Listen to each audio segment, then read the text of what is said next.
سورہ القصص میں اللہ رب العزت نے آخر میں وَلَا تَدْعُ مَعَ اللَّهِ إِلَٰهًا آخر، اللہ کے ساتھ کسی دوسرے کو مشکل کشا سمجھ کے مت پکار، لا الہ الا ہو، نہیں کوئی الہ سوا اس کے۔ کیوں؟ فرمایا کل شیء ہالک الا وجہہ، ہر چیز ہلاک ہونے والی ہے سوا اس کی ذات کے۔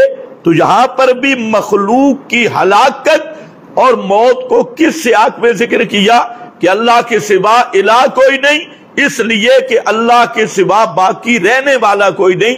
تو اسی طرح سورت المائدہ میں عیسائیوں کی تردید میں قرآن مقدس نے ایک جملہ بولا اتعبدون من دون اللہ ما لا یملک لکم ضرا ولا نفعا واللہ هو السمیع العلیم، واللہ هو السمیع۔ حضرت عیسیٰ بھی سمیع نہیں، بی بی مریم بھی سمیع نہیں۔ جب سمیع اللہ ہے تو عبادت کے لائق، پکار کے لائق بھی اللہ ہے، الہ اللہ ہے۔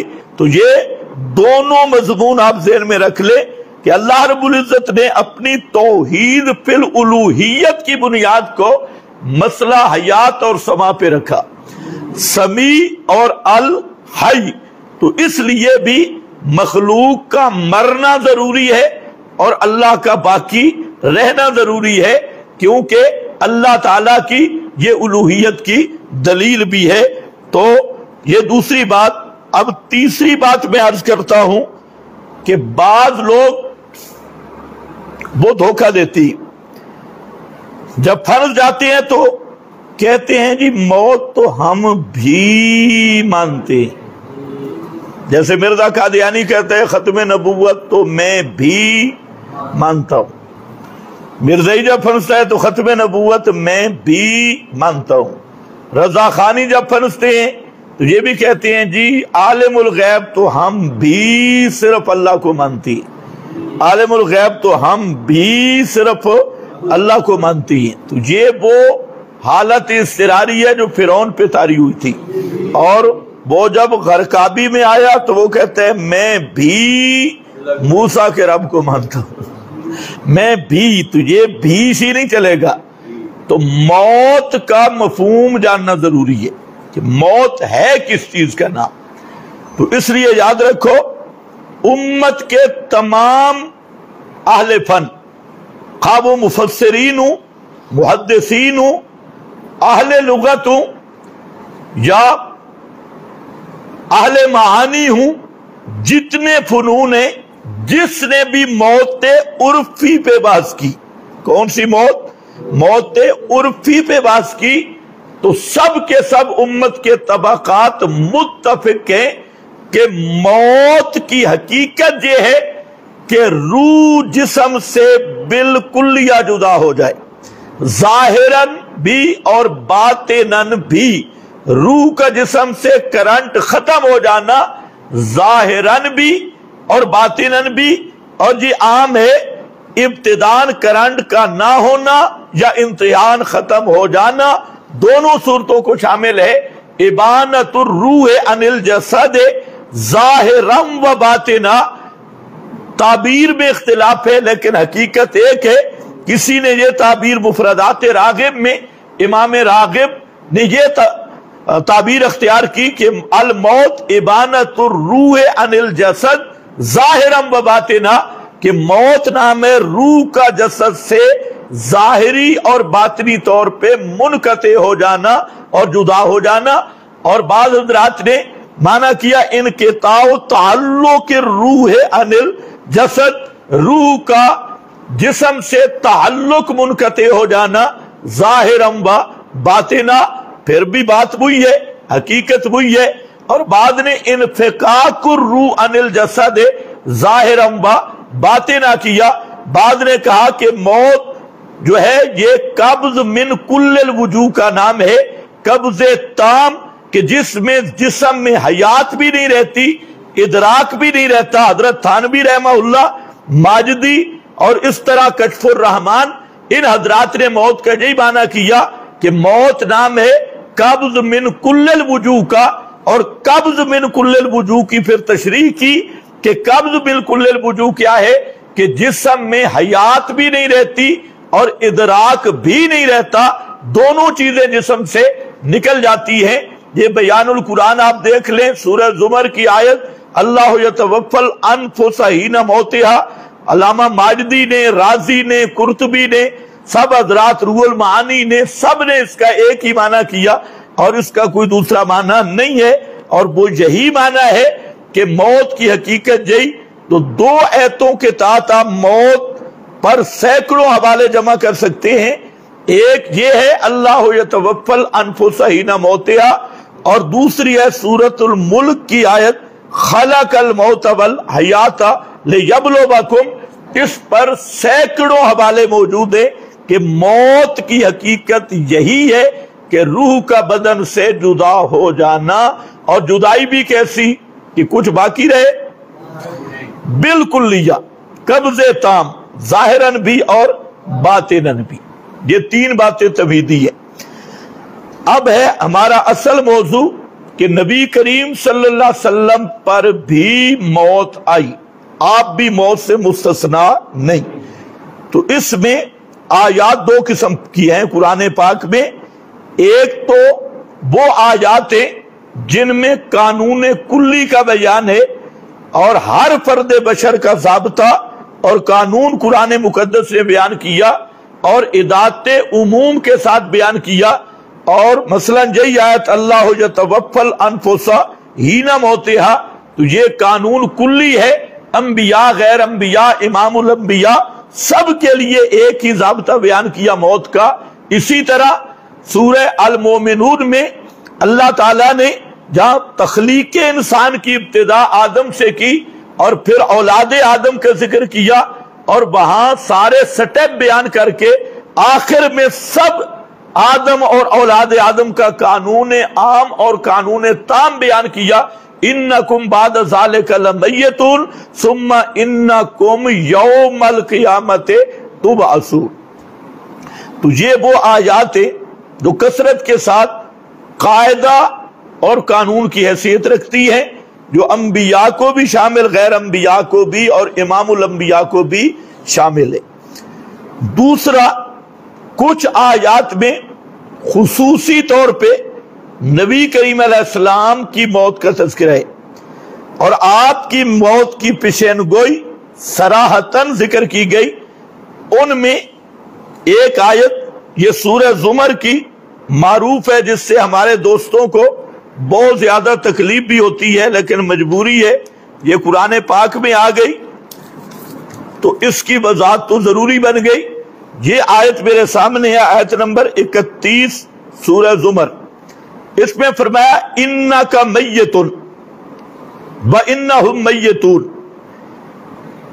بے شک میرے پیغمبر آپ نے بھی مرنا ہے، میتن آپ نے بھی مرنا ہے، وانہم میتون اور انہوں نے بھی مرنا ہے، آپ نے بھی مرنا ہے، انہوں نے بھی مرنا ہے۔ تو یہ ثم انکم یوم القیامت عند ربکم تختصمون، پھر تم سب قیامت کے دن اپنے رب کے ہاں جھگڑا کرو گے، تختصمون۔ تو یہ آیت نص صریح ہے اور بالکل صاف ہے، جس میں اللہ رب العزت نے نبی کریم علیہ السلام کو سپیشل طور پہ الگ کر کے ذکر کر کے فرمایا انکا میتن۔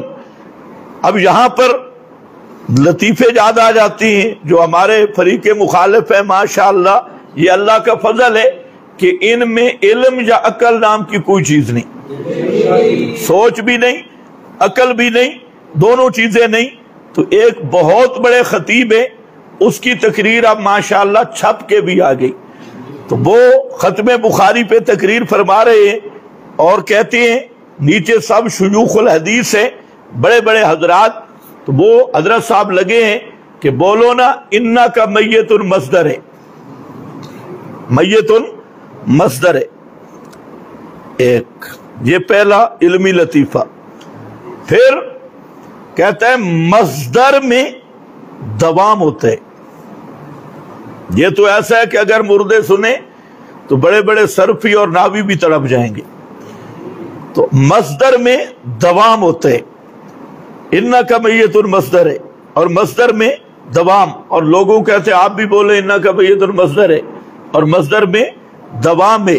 اب شیخ الحدیث سفید ریش وہ بھی کہتے ہیں انکا میت مصدر ہے اور مصدر میں دوام, کیونکہ خطیب بلا رہا ہے. حالانکہ آپ نے شافیہ دیکھا ہوگا, صرف کی کتاب ارشاد الصرف یا قانونچہ کے ساتھ ایک شافیہ ہے, اس کے اندر لکھا ہوا ہے جو پہلے سال کا طالب علم پڑھتا ہے کہ میتن یہ صفت مشبہ ہے, یہ مصدر نہیں.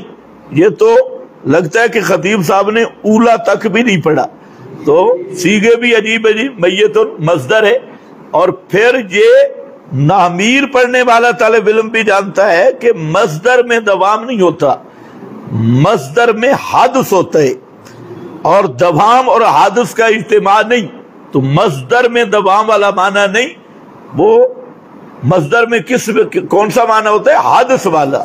صفت مشبہ میں دوام کا معنی ہوتا ہے, لیکن اتنے علم دا سکہ نہیں چلتا جتنے یار اور راندہ ڈیرا ہے. تو یہاں پر تو مصدر صفت مشبہ سب برابر ہے. تو انکا میتن وانہم میتون, اس آیت پہ تمام مفسرین متفق کے کہ انکا میتن میں خطاب امام الانبیاء صلی اللہ علیہ وسلم کو ہے, اور ہم ضمیر کا مرجع مشرکین ہے, مشرکین عرب. اس پر بھی وہ خطاب خطیب صاحب فرما رہے تھے کہ ہم سے مراد سارے انبیاء, ہم ضمیر کا مرجع سارے انبیاء, انکا میتن آپ, اور ہم سے مراد انبیاء. اور یہ یادگار خطبات میں لکھا ہوا پروگرام پڑھے. تو خیر ہم اس سے مراد مشرکین ہے. اب معنی آیت کا کیا ہے وہ ہم اپنی طرف سے نہیں کرتے. تمام مفسرین صریح طور پہ فرماتے ہیں کہ انکا وایاہم, انکا وایاہم, آپ میرے محبوب, یہ امام راضی کا معنی بیان کر رہا ہوں, انکا وایاہم وان کنتم احیاء, اگرچہ اب زندہ ہو, فانکا وایاہم فی اعداد الموتى, آپ بھی اور یہ بھی جب موت آئے گی تو الموتى کا فرد بن جاؤ گے. آپ پہ بھی جب موت آئے گی تو کس کا فرد بنو گے؟ فی اعداد الموتى, الموتى کا فرد بن جاؤ گے, میت بن جاؤ گے. ان پہ بھی موت آئے گی تو یہ الموتى کا فرد بن جائیں گے. یہ امام راضی ہے. اور اسی طرح اور حضرات نے فرماتے ہیں ہوا خطاب للنبی صلی اللہ علیہ وسلم اخبرہ بموتہ وموتہم لئلا یختلفوا فی موتہ کما اختلفت الامم فی غیرہ. فرماتے ہیں امام قرطبی کی عبارت ہے کہ اللہ رب العزت نے نبی کریم علیہ السلام کی موت کو الگ کر کے ذکر کیا ہے, اور ان کی موت کو بھی, تاکہ پیغمبر کریم کی موت میں کوئی اختلاف نہ کرے, کیونکہ آپ کی شان زیادہ ہے. پہلے بھی بعض حضرات کو دھوکہ لگا, جیسے آل تشیع ہیں, تو انہوں نے جس کو امام مانا وہ مرا, تو انہوں نے کہا وہ غائب ہوا ہے, مرا نہیں. اس لیے انہوں نے کوئی 10-12 مادی چھپا کے بٹھائے ہوئے ہیں. شیعہ کے 10-12 مادی جس پہ بھی موت ہے. محمد بن حنفیہ فوت ہوئے, انہوں نے کہا مرا نہیں ہے, صرف غیبوبت کا زمانہ ہے, اور پھر آخر دور میں محمد بن حنفیہ کا ظہور ہوگا. مادی ہے نفس زکیہ مرا, انہوں نے کہا مرا نہیں ہے, پھر آئے گا اور وہی مادی ہے. اور اسی طرح اور بڑے بڑے ان کے حضرات, اسماعیل مرا, تو انہوں نے کہا نہیں وہ بھی چھپ گیا, اور آئے گا تجھے 10-12 مادی بنا ڈالے. تو یہودی بھی اس طرح کی باتیں کرتے تھے. تو اللہ تعالیٰ نے نبی کریم علیہ السلام کی موت کو مستقل بیان کیا, تاکہ لِأَلَّا يَخْتَلِفُوا, تاکہ لوگوں میں اختلاف نہ ہو آپ کی موت کے متعلق. كَمَا اخْتَلَفَتِ الْأُمَمُ فِي غَيْرِهِ, جیسے امتوں نے